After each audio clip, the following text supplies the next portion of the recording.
Good morning, good afternoon, good evening, wherever you are in the world. Welcome to Baylor Worldwide Television Live. We are featuring sports at this moment, and it's boxing we're talking.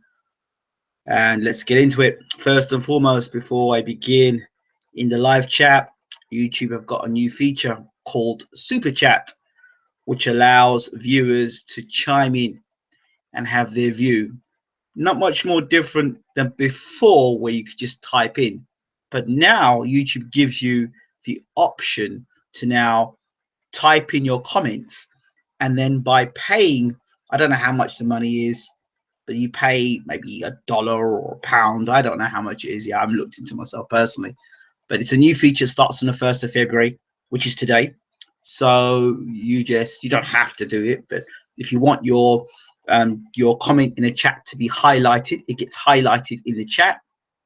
So yeah, that's what happens. A lot of you probably won't be seeing this video now. You're probably expecting to see this video later on, so that's fine, but in the future you know about the chat. So for those of you who didn't know and say they missed the show, have you hit the subscribe button? Make sure you hit that subscribe button and tell a friend, share the videos, tell them about why you like the show, whether you like it for the crack, maybe you like to watch it just because you like to see my face. If you're a female, maybe you hate to see my face and hate to hear what I've got to say, but you still tune in anyway. Regardless, welcome to Baylor Worldwide Television. Don't forget to also check out the other videos we've got on the channel. This is a channel that focuses on different events around the world and not just boxing. So I want to make that very perfectly clear as well. Okay, we've got through all the gardening. Happy days, bud. Your happy days, Stu. Phil Half. Good to see you in the room. Where do we begin? I think I will reiterate. I think I said something at the end of 2016 before Bayloric TV boxing channel. That channel was closed, and I said late in 2016. I said, mark my words. Those who are on Twitter, I said 2017 is going to be the year of exposure. It's going to be the year where a lot of things that are in the dark are going to come to light. I said 2017, there are going to be quite a few fighters that get exposed in 2017. And in this year in particular, promoters and managers are also going to get exposed as well. People are speaking up. People want to hear truth. There's too many lies, too many spin doctors. Half of these promoters we've got and managers should be politicians for the amount of spin that they use to promote their business. And it's fine, but it's when you lie to embarrass others, to humiliate, or to block others, that's not cool. And so more and more people are speaking out about it, as you'll see. And in 2017, as we are now, more people are going to come forward with it. So it's something to look out for. Remember, I said it. You heard it here first. Okay, moving on. It looks like Hughie Fury and Joseph Parker are going to be fighting. Well, I've said that before. It's gone to purse bids. One of the peculiar points is that this fight being in Puerto Rico. Why would they stage a fight in Puerto Rico?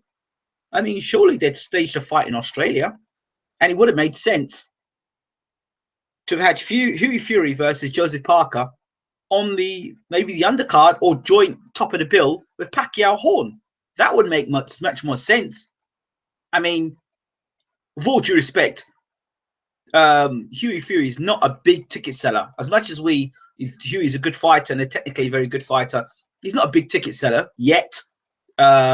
He can be when he raises his profile, and this is a perfect fight for him to show what he can do against Joseph Parker. And of course, on the undercard of one of the most well-known boxers in the world, Manny Pacquiao. So why not be on joint?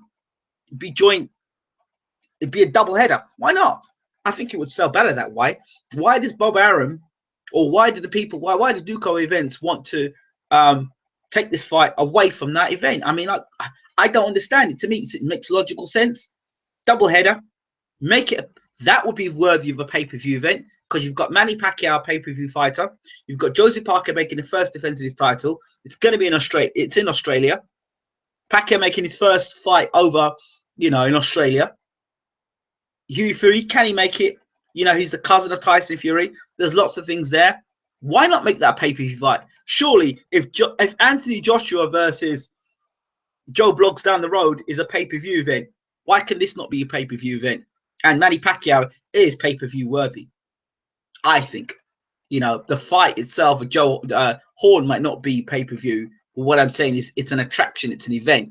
Pacquiao being in Australia, I think it's a big thing for the Australian people, and surely pay-per-view on their TV sets. So it's just something that I feel pretty strongly about. But there you go. Okay, next in Amir Khan in the news again, and this time he's made the decision to sack his father and those family members around him. You see, let's just hear what Amir's got to say about things. The article I'm checking it out from is ESPN. So I'll read the article and you tell me what you think afterwards. Amir Khan's public row with members of his family has led to him sacking his dad Shah from the role as fight negotiator. The Briton, who last stepped up 2 weight divisions to unsuccessfully challenge Saul Alvarez for his world middleweight title, will rely on Asif Valley for boxing and commercial advice instead of his father. Shah has been a key decision maker in his son's career since he won silver at the 2004 Olympics as an amateur. However, Valley has worked with Khan on and off since he turned professional in 2005, and manager Al Heyman will remain the guiding force behind the world light welterweight champion's career. Khan says, "Family will always be my family. I just think it's best they stay away out of my boxing business. I will always respect and love them." In a flurry of exchanges, Khan, 39, 4 and 19 KOs, revealed on social media he had fired friend Saj Mohammed, who was the best man at his wedding, and consultant Tahir Khan too. "I love my family to bits, but my business is boxing. I'll have a different team to do that," Khan told the Daily Mirror. "My dad, my mum, I respect them. I want a family relationship with them rather than a business relationship. They'll be at my next fight. Hopefully, I will invite them. When you mix the two, it can get a bit difficult. That's why I want to keep them separate." Khan and his wife recently appeared on breakfast television in the UK to give their side of the family fallout and discuss the sex tape leak. Pharrell had accused her husband's family of bullying. Khan, 30s, in San Francisco, preparing for his first fight since being knocked out in the 6th round by Alvarez in May, and is hoping to return before the summer. His opponent will not be rival Kell Brook, the IBF World Welterweight Champion, because the two parties could not agree on a split of revenue. So there you have it. I mean, this news came out a few days ago, but there you have it regarding Khan and his split from his father and the rest of his. I mean, to be honest, did it take this long for Amir Khan to realize you can't mix your family with boxing? I mean, in some situations, there are some family members who understand the sport of boxing and can make decisions and can make professional decisions and do well with that. I don't know what Khan's family, in terms of boxing, what experience they've had previous to that. And if you look at things, it's not just now there's been a problem with Khan and his team. There have been problems. I mean, even Stevie Wonder could see there were problems years before that. Khan's PR team was a disaster. The sort of comments that were coming out of Amir Khan's mouth wasn't helping his image as a fighter. Ridiculous comments and decisions being made. Who decided for Khan to go up and fight Canelo? I mean, there wasn't a mandatory fight. It wasn't necessary for him to fight. There wasn't a public demand for Khan versus Canelo. No more than there'd be a demand for Khan versus Gennady Golovkin. No more than there would be for Khan versus Sergey Kovalev. So I can't argue it. I mean, the fight was announced, so people obviously were engaged to see whether Khan could do it, of course, but strategically made no sense. You know, a knockout like that can take years of a fighter and damage his confidence and his way forward. So the people behind making that decision was a disastrous decision. One. And the way Khan's career has gone, since his knockout defeat to Garcia, and how active he's been. The rumors coming out of the camp that he's not being focused and training the way he should be. Virgil Hunter, then he's training with somebody else, the Padman, Ricky Coward, and what exactly is going on in the camp, I don't know. But it's all come to a head, and Khan has decided now is the time to make it bang, make the cut, and start afresh. Well, that's fine, but there's a problem in that. You've been knocked out brutally by Canelo. You got knocked out by Garcia. You've been knocked out by Prescott. You've been knocked down numerous occasions in fights. And you've got to wonder, the last knockout he had against Canelo was a brutal knockout. And he was on the canvas for a little while. And you've just got to ask yourself the question, how much has Amir Khan actually got in the tank? And how far can he go in his career? Can he be a world champion again? And how are they going to go about it? I mean, nobody sat down with Amir and said, look, you got knocked out by Canelo. You've been knocked out by Garcia. You got knocked out by Prescott. I mean, I can see it, and I'm not even part of Amir's team.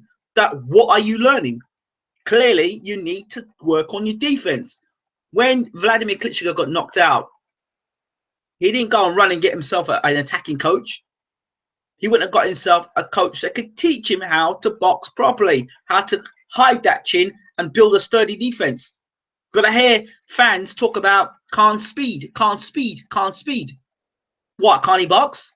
What about his boxing ability? What about his footwork? What about his ring IQ? You listen to boxing fans all the time. They'll always tell you about his speed. I'm fed up hearing about Khan's speed. Tell me about his boxing ability. Tell me about how he moves. He dominates behind the left jab. Or tell me about how he puts combinations together without leaving himself in the line of fire to get knocked out. Instead of making schoolboy errors time and time again in fights which are costing him and getting him knocked out and getting him hurt. So it seems that Khan's going to want to stick around in boxing a little longer, but he can't afford to get knocked out again, or it's kaput for his career. And he's in a division, the welterweight division, where there's some nasty punches around. I mean, you got a Thurman, a Porter can punch. Let's not even talk about Errol Spence. Okay, you got Kell Brook. There's 4 welterweights already that can punch. So when Amir's cleaning out this team and he's getting his new advisors in, well, at least one of his advisors have the brains to say, hey, you need to either buckle down and work your defense and work on being more of a defensive fighter to secure not only a legacy, but longevity in the sport. Because I can tell you now, Khan's speed won't be with him forever. And you've seen fighters that once their speed goes, they become extremely vulnerable. Roy Jones Jr., an example. The reason why Bernard Hopkins has been able to go for so many years is because he didn't rely heavily on speed and he had the boxing fundamentals. That's why Bernard, you know, defensively very good and was able to last for as long as he did. So for me, I've stated this 1,000 times about Amir Khan. I don't care about your speed. Clearly, your speed's not good enough because you keep getting nailed. So he needs to have a real good think about where he is going. Yo, Ingram, prolific genius. Yes, good to see you in the room. And you know what? I knew there was something missing. It was a bit quiet tonight. No, it's so quiet. It's because I had no sound in the room. I need my audience. Where's my audience for tonight? Are you there? Come on. You should be giving me a round of applause. The show's even on. That's more like it. Right. So we have people in the room and we need to acknowledge them. So, prolific genius, give the man a round of applause. And of course, man from earlier on, Phil Half. Great stuff. Good to see you in the room. Okay, and just a shout out to Team Fury while we're at it. Okay, so like I'm saying, for Amir Khan, it's all well and good making these backroom changes. It's all well and good making backroom changes, and there's another thing about Khan that concerns me. Talking in this third person, Amir Khan's going to do this, and Amir Khan's going to do that, and look, you need to bring yourself back inside yourself and make those changes mentally inside.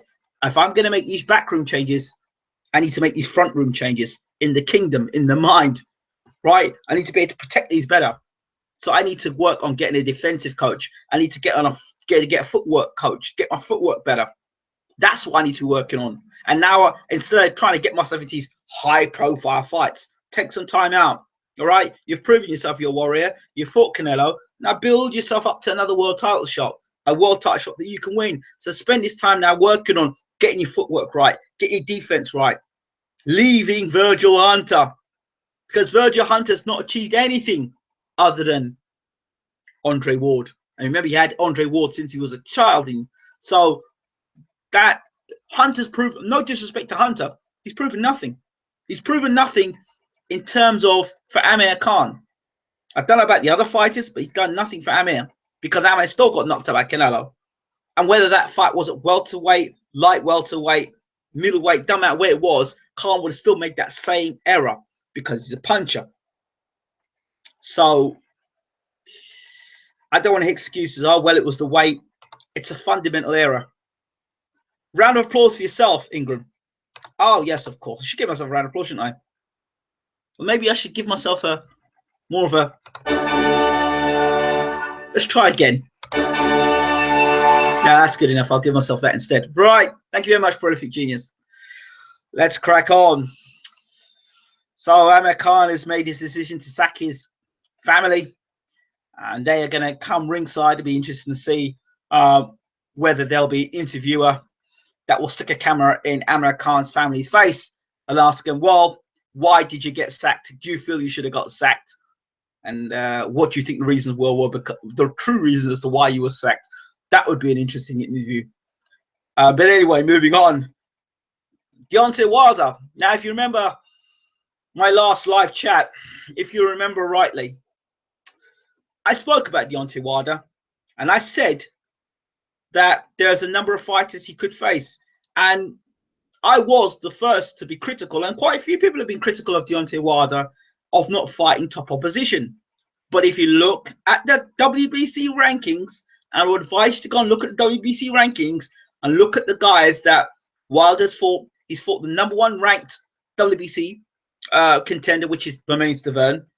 He's beat Duhaupas, who's ranked about 5, and he's ranked Spilko's to 10, ranked 10.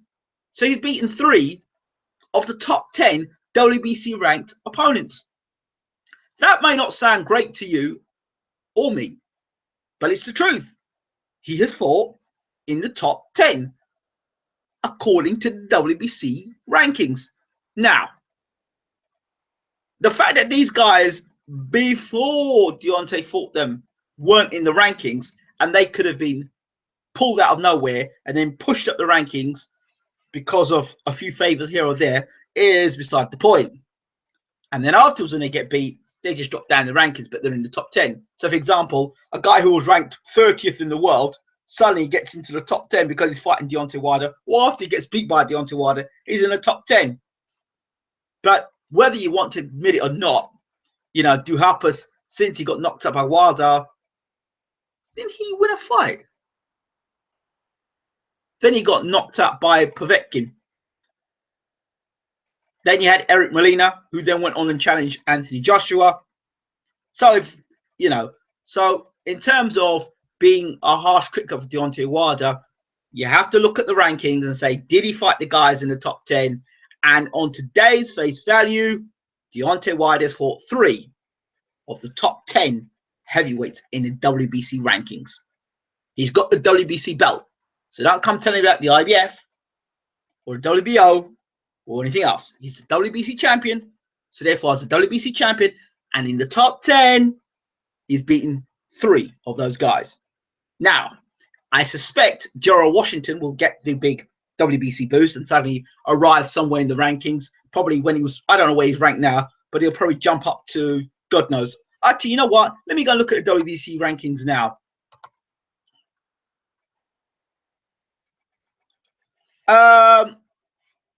Park is from New Zealand, LOL. So why would they stage the fight in Australia? That's interesting. Why would they? But I'm only saying this because I think it'd be a great opportunity. They won't stage a fight in New Zealand, I don't think. I think it's a great opportunity because it's just across the road. Pacquiao being the main event, I'm talking for money here. Parker, I think he makes money traveling to the UK. I think he'll make money, some money in New Zealand, but he's never going to make as much money if he's on his joint with Pacquiao. That's my point on the Parker thing. That's all my point on that. That's all it was. Where was I? So back, let me look at the WBC top 10 unless somebody wants to point the WBC top 10 out to me. Let me go to WBC heavyweight world rankings, WBC. Ah, here we go. Just hit bang.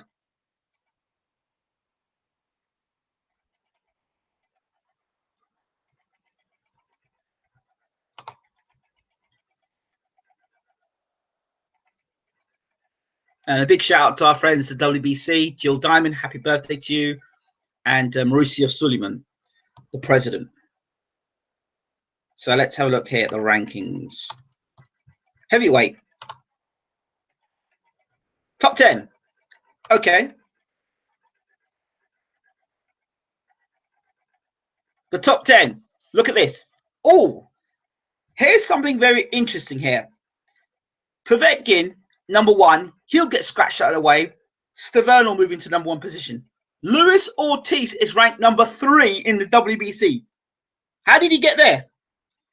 Kubrat Pulev, 4. Duhaupas, 5. Uriz, 6. Spilka, 7. Carlos Takam, 8. Dillian White, 9.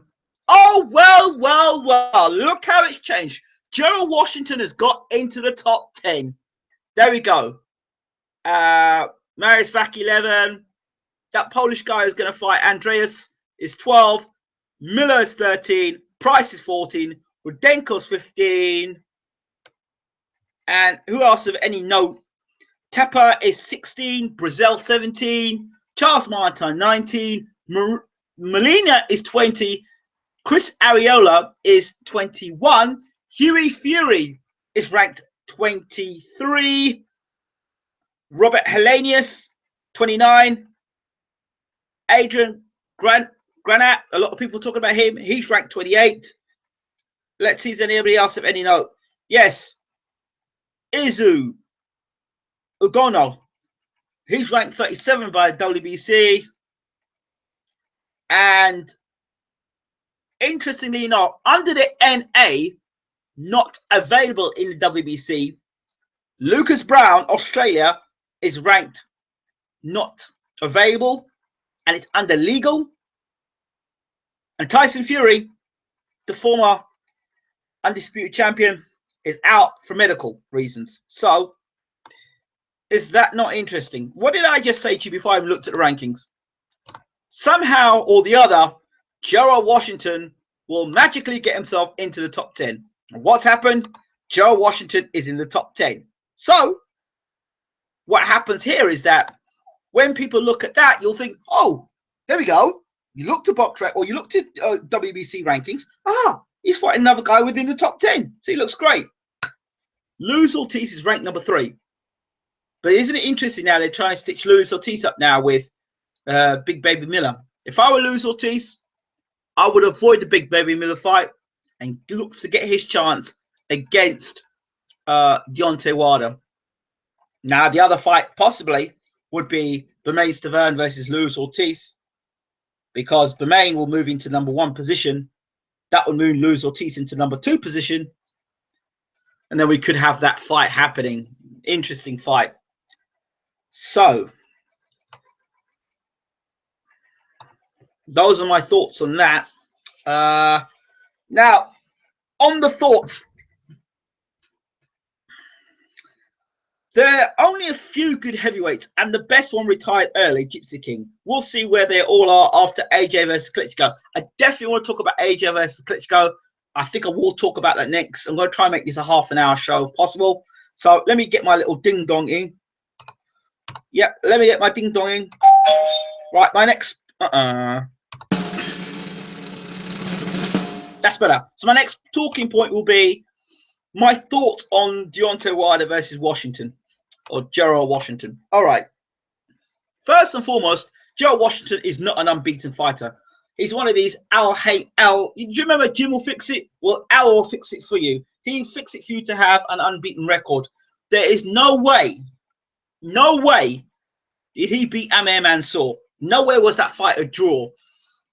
For the first few rounds, yes, Washington was doing well. The Washington has got a serious stamina problem. And as soon as Mansour started closing range down and finding the space for that left hand, you know what was happening. When I think about Gerald Washington versus Deontay Wilder, the first thing that comes to my mind is Deontay Wilder is actually fighting a guy who's got worse boxing skills than himself. Because I don't consider Deontay Wilder with great boxing skills, to be honest. I don't. I think he's an improving fighter a bit, but he's wild when throwing punches. He leaves himself way open. He leaves his chin up in the air, pulls straight back from punches, and up to this day, he doesn't know how to block a left jab. Deontay Wilder's way of blocking a left jab is to pull his head back. That's fine if you've got a guy who is shorter than you and you can pull your head back and you've got reach and height advantage. With Gerald Washington, he might have a problem because the one thing Gerald Washington has better than Deontay Wilder, the one thing that Joe Washington has is a better jab. I need to take this second to stop what I'm doing and give a shout out. Ingram, can you give a shout out to Hotel Henry? We're all behind you, Mr. Jones. Stay true and keep doing what you do.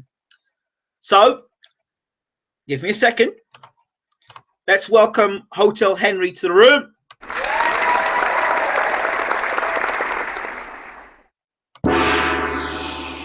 That's not right. Let's give Hotel Henry, from myself to you and from everyone else at Baylor Worldwide, I want to say a massive shout out to Hotel Henry. We love you. Okay, back to what I was saying. Where was I? I was talking about Gerald Washington and his boxing ability. His jab is probably the best thing Gerald Washington brings to this fight, and the fact that Deontay Wilder doesn't know how to block a left jab up to this point in his career, but there are massive holes in Gerald Washington. Apart from the fact that after about 4 or 5 rounds, Gerald Washington is like, Gerald Washington's like, like in computer games where you start with energy full like that, and after about 4 rounds, he just goes like that, and he doesn't come back. So that's Gerald Washington. If Gerald Washington was in a computer game, that's what I'd do with Gerald Washington. For 4 rounds, he's all right, and then suddenly he goes, that's Gerald Washington, right? That's the first thing about Gerald Washington. Second thing, Gerald Washington fights with very low hands. Like he tries to fight with the whole low left hand, low right hand, and uses reflexes to get out of the way. Things that Gerald Washington does have in his favor, he's a big guy. He's a big guy. He's probably as big, as tall as Wilder, if not taller. I don't know. I'm checking the stats, but he's a big guy. All right, he's a massive guy, and his size is why he gets away. His size is what he's got away with from smaller guys. He won't get away with that with Deontay Wilder. I've never been so unanimous in giving Deontay Wilder an out-and-out win here, but Deontay Wilder will find a home for Washington because Washington keeps his hands low. He's got slow feet. He's got fairly slow hands. He does like to throw the counter uppercut. Give him credit. He does like to try and sneak in the counter. And as of this point, Washington seems to have a good chin. He's going to need one against Deontay Wilder because the amount of right hands that Deontay Wilder is going to throw. Deontay Wilder will throw, as he does, leave himself well open, and he'll hit Washington, and Washington won't be able to get away with it. Another bad thing about Gerald Washington is when he backs up in straight lines. The other thing about Washington backing up in straight lines, he can't fight with the back foot. So he's got his head well open, he's got his hands down by his sides, right? And then he ties after 4 or 5 rounds. Deontay Wilder is going to get Washington out of there. If not in the first 3 or 4, Washington won't do 12. Forget Joe Washington getting 12 rounds. Forget that. That's not happening. But Joe Washington hasn't got the energy to do 12 rounds. If he doesn't get stopped on the stool, which I can see that happening, he'll get knocked out. But I think he'll probably get stopped on the stool, retired on the stool, if he isn't knocked out cold. That's how I see that fight going. It's two Al Heyman fighters fighting. And I see Washington getting blown out of there. I really do. I don't have much hope for Joe Washington. Joe Washington was the guy I thought that Anthony Joshua would have fought next after Dominic Brazil. But no, they didn't do that. They really did, to be great. And they went for Eric Molina. So there you go. Way! Vander G. Vander G says, yo, Ingram, good show. Vander G, where are you from, sir? Or madam? Let's give Vander G a shout out. Good man. A good woman. Good lady. So, where was I? I don't see Washington causing that many problems.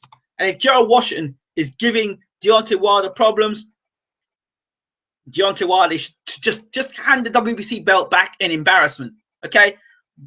You know, after this fight against Joe Washington, I don't want to hear no excuses from Deontay Wilder after this fight in terms of, look, I want to see you in there with Luis Ortiz. I see that the Bermane-Stiverne fight will happen again. I think it's going to all happen. Unless Bermane-Stiverne somehow or the other fights Luis Ortiz, that'll be up. I can see that happening. So let's see.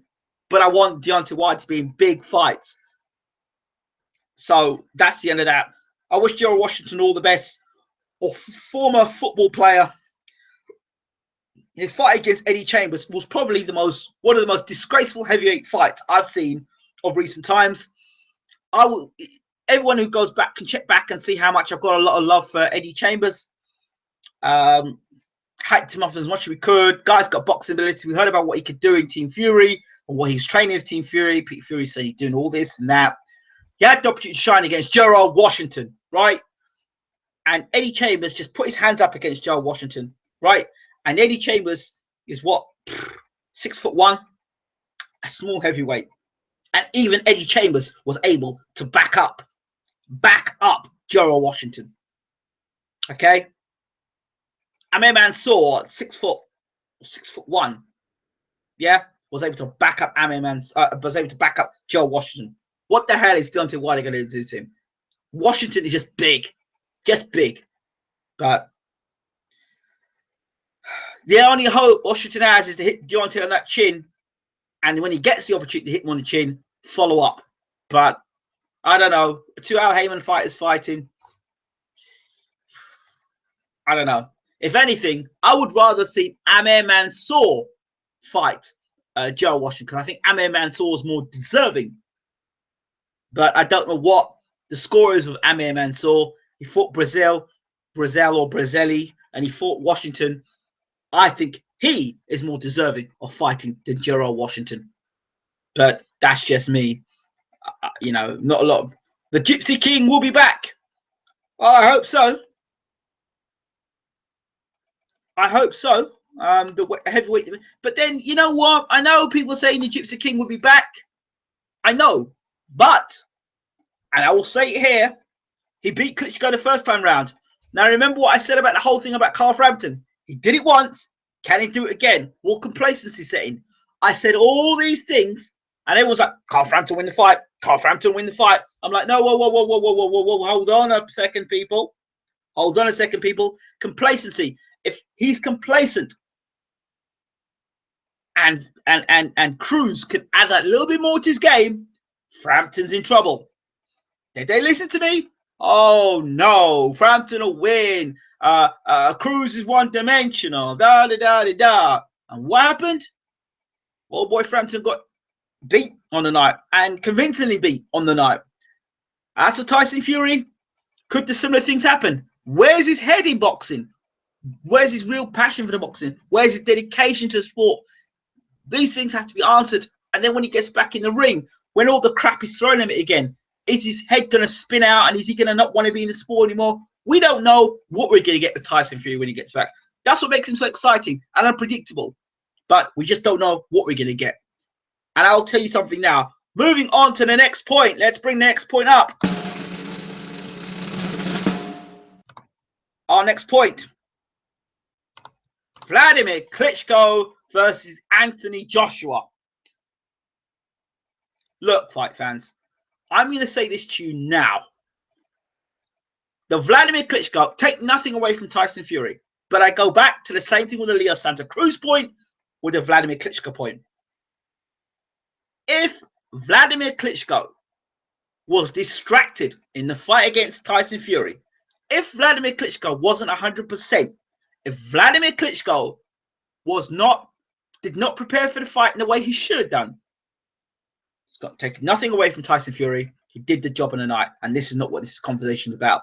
If Vladimir Klitschko is on point on the night against Anthony Joshua, Joshua will get beaten by Klitschko. I'm telling you all now, Klitschko beats Joshua. You can fanboy all you want.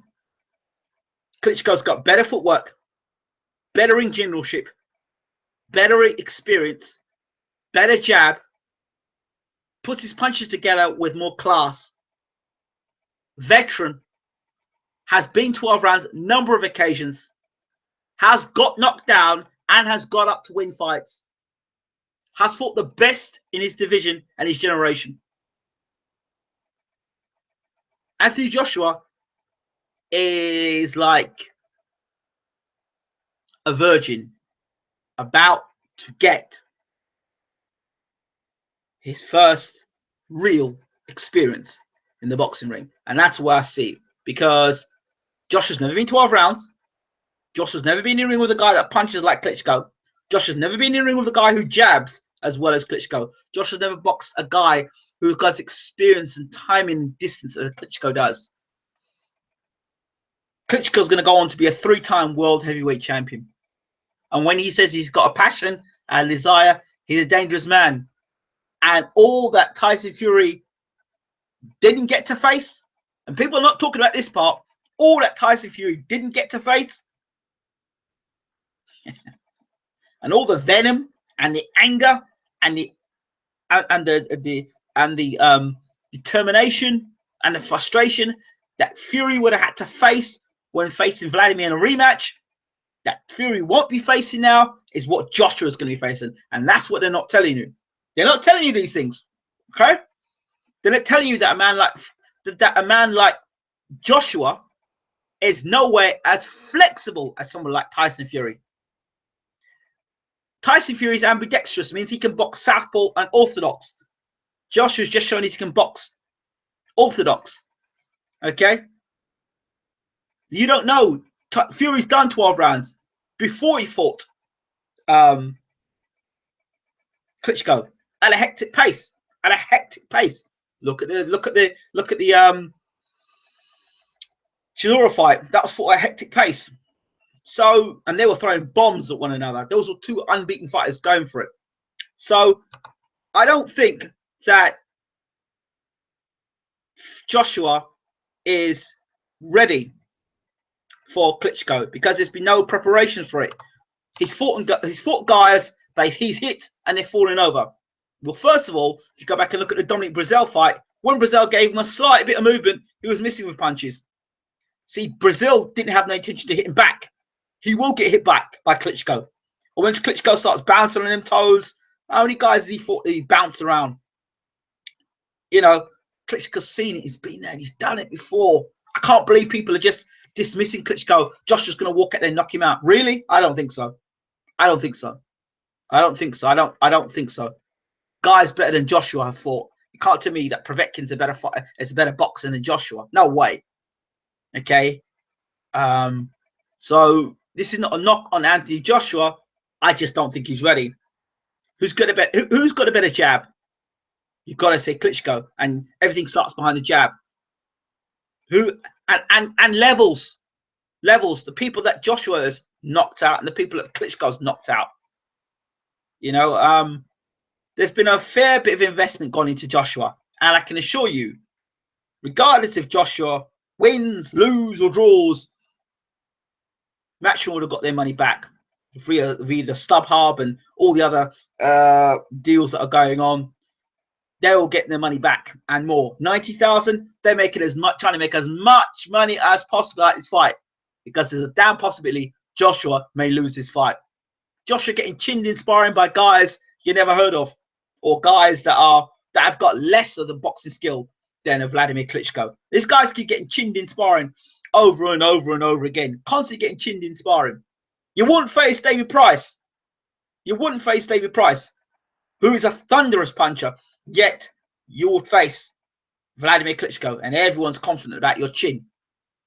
Okay? You got hit by Dillian Whyte, and we all saw what happened there. The one fight that Joshua was in, he was in serious trouble in that second round. Now, if Klitschko hits you, there's big trouble. Yeah, maybe age may catch up on the night against Klitschko. Maybe age will. But once Klitschko starts using the jab and throwing the right hand and throwing uppercuts on the inside and holding Joshua, he'll do what he has to do to win. And I'm pretty sure that Klitschko's got a far better know-how, and there's nobody in Joshua's preparation that Joshua would have faced in the ring that's as good as Vladimir Klitschko. Arthur Daly, let's give you a shout out. Shout out to Arthur Daly and Tony Man 2C in the room. Let's give you both a shout out and give you a round of applause. Welcome to the room, lads. Welcome to the room.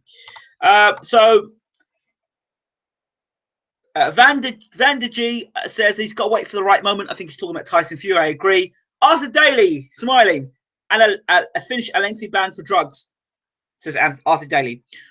Don't you think Klitschko's lost a lot off his jab? No, I don't. I actually think that Klitschko will shock a lot of people come the night. Opportunity to become 3-time heavyweight champion of the world. I don't think he's good. I think he may retire after that, but I think he's going to shock a lot of people, expose Joshua for what he is.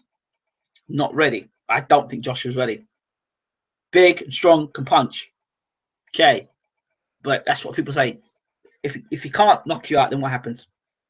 If you're not there to be knocked out, then what happens? What happens if Klitschko takes Joshua into rounds 9, 10, 11, and 12? What happens when Joshua starts getting frustrated and he starts making mistakes? We saw him make one mistake against Dillian Whyte, and I'd say that Klitschko's got a better left hook than Dillian Whyte. There's no doubt in my mind Klitschko's far superior boxer, and Matchroom have done a good job to ensure that they make the maximum amount of money on this fight. 90,000 indeed. And why should they care now? They'll be making a lot of money back off Joshua. If he wins, then fantastic, brilliant. But I'm not one of these guys going with the mindset that Joshua, and it's the way Joshua wins as well. If this fight goes to points and it's a robbery sort of thing, you know, I don't think so though. I think Joshua going on the back foot, when Joshua's put onto the back foot and starts getting hit with the right hand, there is something to those stories. There's something to those stories. Also constantly getting knocked out in sparring, getting knocked out by cruiserweights, getting knocked out by heavyweights. You're constantly getting knocked out in sparring. Every month there's a new leak of you getting knocked out in sparring. I mean, you keep getting knocked out in sparring. That clearly can't be good. And for those people who are deluding to believe that Joshua's got a great chin, go back and look into his amateur record and look at when he fought the great fights he had. Go back and look at his amateur fights.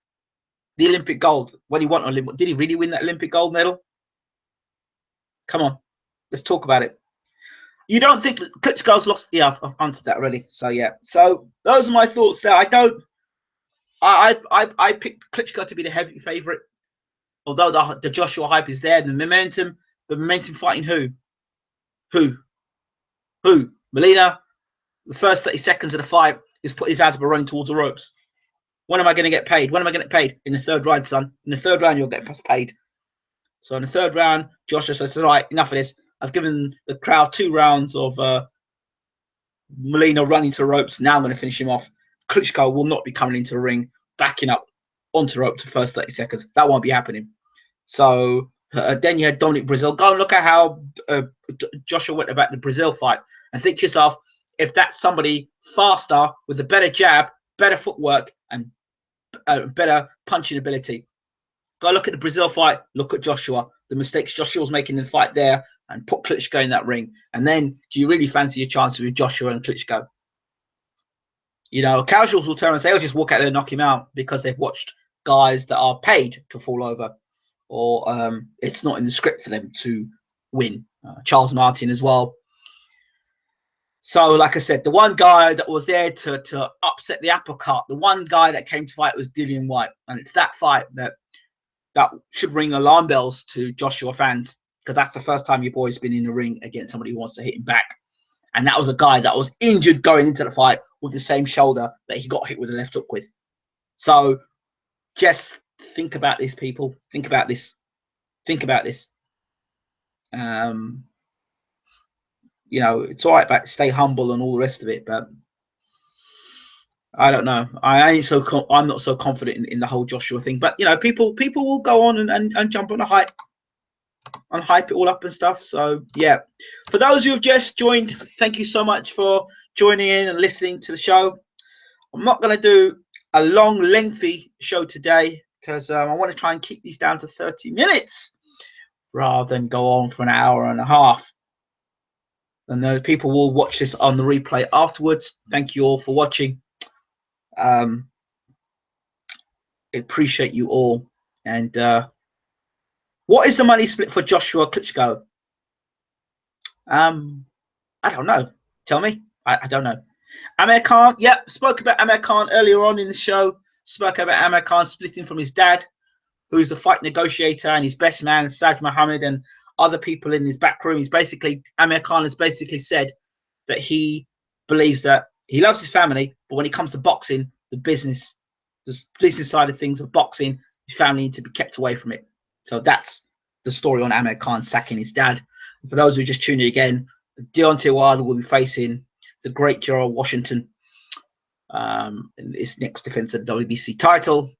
And then I've just finished talking about Klitschko versus Joshua. Also, for people tuning in, check out Super Chat. This gives people that are in the room the opportunity to sponsor. Adam says it should have been like that from the start. I agree with you, Adam. Oh, sorry, Adam. I didn't even give you a shout out. Shout out to Adam. Welcome to the room, Adam. Okay, here's Dad only knows how to run a corner shop now. Come on, Adam. That's a bit naughty, Adam. That's a bit naughty, isn't it? Come on. That's not nice. Naughty, Adam. Naughty. I'm Pakistani. You think I'm being racist? Still, Adam, people will still think, although you might think it's quite funny, and I know what you're talking about there are some people who may think you're being slightly, especially with what's going on at the moment in other news. Check out the other news I have on this channel regarding the ban and Mr. Trump. That's in other news. But back to boxing. To close,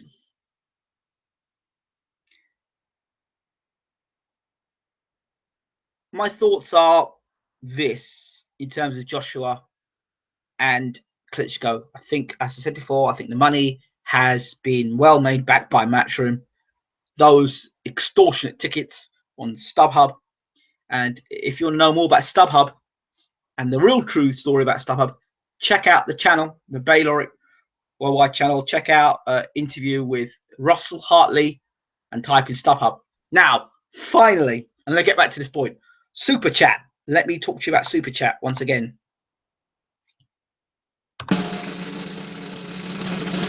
Okay. Means we're running out of time. Right.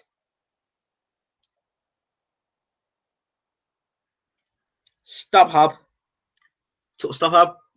Yes, Super Chat. New to YouTube chat. New to YouTube. For those of you that are in a chat or like live chat like this, you can have your chat sponsored. So you can be top of the queue and everybody sees you, whether it be sponsoring your brand or your Twitter handle or to get more YouTube subs. All you need to do is to pay, I think it's a small fee. You pay a small fee and then your chat ends up being at the top of the chat for 5 hours live on YouTube. So if you want to advertise something, be on the top of YouTube. You pay your money, you get your comment highlighted.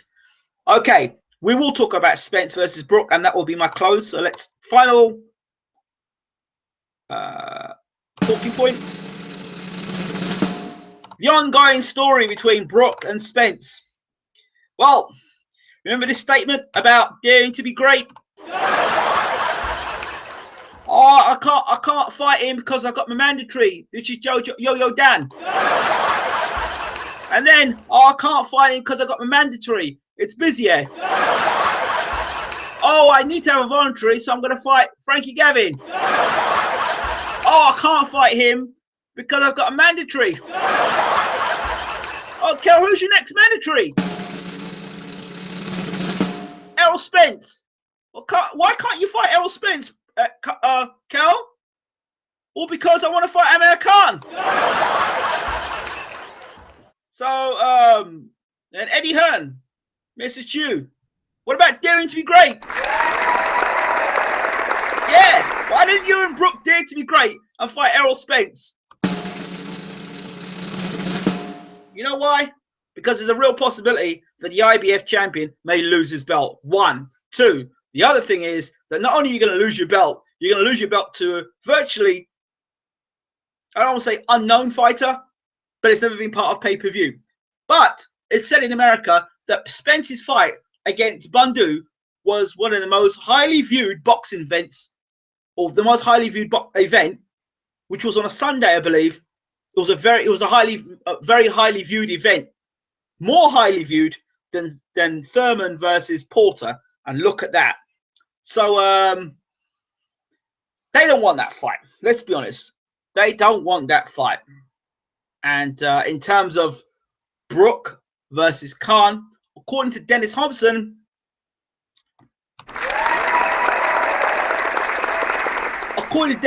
the reason why Brook hasn't taken the fight with Khan is because of money, down to his father, Terry.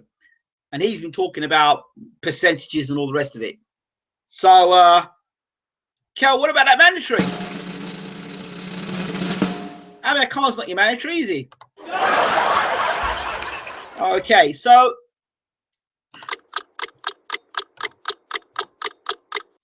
you kind of get the message. DJ Slick, evening, bro. I'm in the room. You see, you was right with the Wilder versus heavyweight god Gerald Washington. LOL.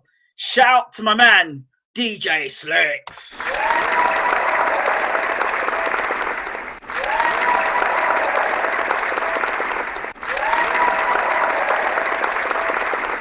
Yes, we were on point. We've been on point about a few things recently. We were on point about Carl Frampton.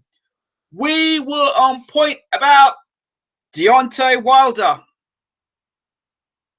Will we be on point about Kell Brook, Spence, and Brook, the love triangle, I'm going to call it? Will Brook dare to be great? Will he do it for greatness in Great Britain like he did against Golovkin? Will he go up there and fly the British flag and fight Errol Spence? Watch this space. We got it right against Carl Frampton. I really didn't want to get it right against Carl Frampton. We got it right against Carl Frampton. Let's see if we get it right about Joshua.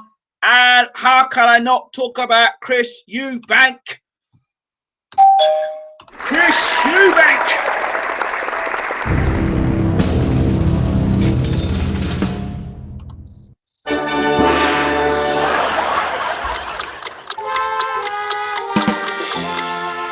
You've got to push all those buttons when it comes to Chris Eubank Sr. because at the end of the day, as eccentric as the man is, he's entertaining to watch. If you watch interviews of Eubank Senior, he keeps you on the seat of your pants, whether you're hating him or loving him for his theatrics. Eubank should be an actor, I think. In terms of promotion, you can't knock him. And he's right about what he's saying. And he is exposing a lot of what's going on in boxing.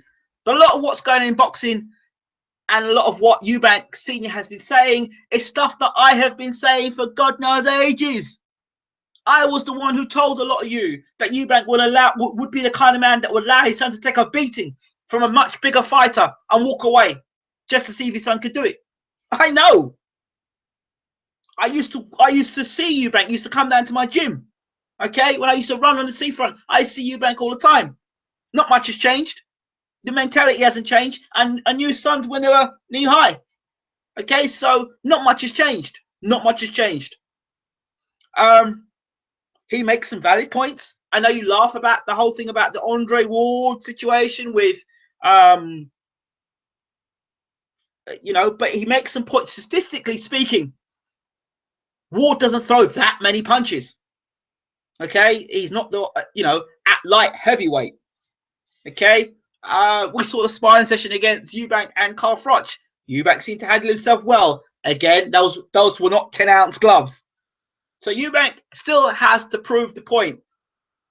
Another point is, yes, for the first 5 rounds or 6 rounds, he didn't box well against, you know, Billy Joe Saunders. People won't forgive him for that until he beats Billy Joe Saunders. No, I'm not paying for the pay-per-view. Sorry. I'll probably go and watch it elsewhere. But don't get me wrong, I support the Eubanks. I do support the Eubanks, and these are the reasons why I support the Eubanks. It's because they're standing up, and I understand if you've never been blocked before, if you've never been one that's had to deal with blockages and people standing in your way and people trying to undercut you. Listen, there are people out there at this minute in time that don't, I'm not mentioning names, that don't like the idea of Baylor or Wide Television doing interviews. There are people out there that are quite prepared to go out there and go behind my back or behind our company's back and speak slander. Because you know what? Because they're jealous. That's what happens. When people see you having a bit of success and they are not a part of that success, they want to do certain things. So blockages happen wherever you're trying to be successful. There's always somebody trying to undercut somebody else. But I told you before, and I'll tell you again, and I'll keep on telling you, when you try to seek truth, if you're a person who's trying to work on the good side and trying to do the truth, it comes out. It comes out eventually. You can't keep lying to the public. You can't keep fooling the public. Social media, there are people that say one thing one day and do something the other day, the next day. Just look at their track records. You see, I'm going to give the Eubanks a chance. I'm not going to listen to someone like some promoters who say one thing one day and then say something else the other day. And then you're going to listen to them and make them be the gospel or the point. I mean, think for yourselves. This is, you listen to one man that tells you one day that the person's crap. And then as soon as the fight's signed, turns around and tells you they've got squeaky bum. What? How can a guy be crap 1 minute and then have a squeaky bum the next? In the space of what? 6 months? Really? That's just one example. So, and you know the arrogance already that's there. So, I back Eubank. Totally back Eubank Jr. and Senior. And I wish them all the best. And I hope they're hugely successful. I really do. Because what they are talking about down, what they're doing is being independent of the typical people. You must go to this promoter. You must go to that promoter. No, they're standing up and they're speaking out. And Eubank is speaking out. Regardless of what you think of him as a fighter, regardless of what you think about him as a personality, he's standing up and fighting for fighters, for boxers, and giving boxers an opportunity to showcase their talent. And I think ITV is great to have ITV back in boxing. And I think the more competition there is, the better. So shout out to Frank Warren for BT Sports. And I hope they put more competition on. And shout out to ITV to put more competition on. At least we're going to get better commentary. We're going to get more unbiased boxing commentary. And people from other networks are going to have to step up. So good. And I'm so happy. And I'm delighted. And I'm going to back the Eubanks to the utmost. Whether Eubank wins, draws, beats Golovkin, beats Andre Ward, beats Kovalev, and goes on to be an all-time great, that doesn't really matter for me. It's an exciting journey. They're characters. They bring entertainment to the sport. Too many people in boxing want to do things by the book, try and be politicians. These guys are speaking it as it is. And I like Eubanks Jr. Do you know why I like Eubank Jr.? Because when you ask him a downward question, you ask him a question, he'll give you his opinion. When he's interviewed, he gives you his opinion. He ain't trying to be buddy-buddy with you. He ain't trying to fit around your schedule. He is trying to answer questions in how he feels he wants to do things. So if anybody's got an independent mind of thinking, if anybody's got an independent mind of decision-making, if anybody can think for themselves, will look at the Eubank and say, I understand where you're coming from. But if you're a person that sits down like a sheep and just believes what you're being fed, then you're going to look at Eubank and think Eubank's an idiot and Eubank's a bit mad and things about crazy. But if it was your son in the position that he was in, why would you promote somebody else's fighter when you've got to promote your own son? Why would you? Why would you? You're not paid to promote that person, are you? You're not. You're your father, so of course you're going to back your son.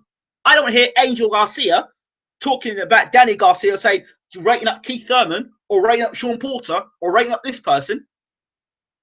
I know that he spoke quite strongly about how Puerto Ricos are not given a good deal and how HBO and Showtime do certain things. That's fine. That's fine. But he's going to back his son, no matter, regardless of what Angel Garcia said to Thurman, which I thought was absolutely disgusting. And he shouldn't just be banned from the press conferences. He should be banned from the corner for that fight, to be taught a lesson. But anyway, it's beside the, there. So for the Eubanks, my personal opinion, I back them to the hill. I hope they do really well. I hope they go on and dominate world boxing. And I hope and I pray they get an opportunity to fight a matchroom fighter. I really do. So that's my thought on that. Do you think Eubank Sr. should have face off with Eddie? Absolutely. And will Eddie accept it? No. He called him out in his interview for a debate. Yes, I think you should have a debate. But if I were Eddie Hearn, I would avoid that at all costs, because Eddie, I believe the Eubank would run rings around him. I personally think it's okay doing interviews in your car and all the rest of it. But my personal opinion, I think that Eubank Senior will articulate and run rings around Edward. Personally, that's what I think. Because you're dealing with somebody here who has the habit of saying one thing, who flip-flops, says one thing one day and then contradicts himself the next day. So with a person like that, and you've got Eubank, who's a straight shooter, straight down the middle, and it's not the first time. You know the history, so I don't have to go on any more about that. What do you think of Eubank title fight in VU cinemas? First UK fight, I think, that can do it in recent times. Excellent idea. You think? I think he can do it. He could definitely do it, and I think Eubank should go and do it. I think they should do it. I think they can do it because they've got the personality. They can articulate. The father can articulate. The son can articulate. The son's a good fighter. Great? Don't know. Can his father's talk support his son's ability? That's the key point. I don't know how many fathers who've been excellent world champions who had sons that have been better than the fathers. Those are key questions, key points, that in terms of Eubank and his father, Eubank Jr., can he go better than what his son's done? Well, can he do better? Sorry, can he do better? Can Eubank Jr. do better than his father's done? We'll wait to see. Any news on Billy Joe Saunders? No news whatsoever. So I don't know. They talk about him possibly going to fight Gennady Golovkin in what's the place in Kazakhstan. We'll have to wait and see about that. I will try and track down Abel Sanchez at some point. View Cinemas is playing from 7 p.m. in London, Westfield, White City, and Stratford. I'm going, bro. Really? Okay, that sounds good. Stratford, East London boy. Well, Hackney boy, but didn't live too far away from Stratford, so that's when Stratford was before Westfield. So yeah, good luck. I hope you enjoy it. Have a good night and enjoy it. And all the best to Eubank. I hope he goes and wins the IBO title. Eubank won the Fringe title, which was the WBO title, and went and made many defensive. Tell you something, there's one thing you won't have to worry about Chris Eubank Jr. Unless it's an injury, he'll be fighting regular. He'll probably be the most active fighter in British boxing who is fighting at elite level, or at that level being a world champion. There's no doubt about that. I am expecting exciting times from Chris Eubank Sr. and Jr. I really am. And I think that brings my show to the Boxing Focus, to the end.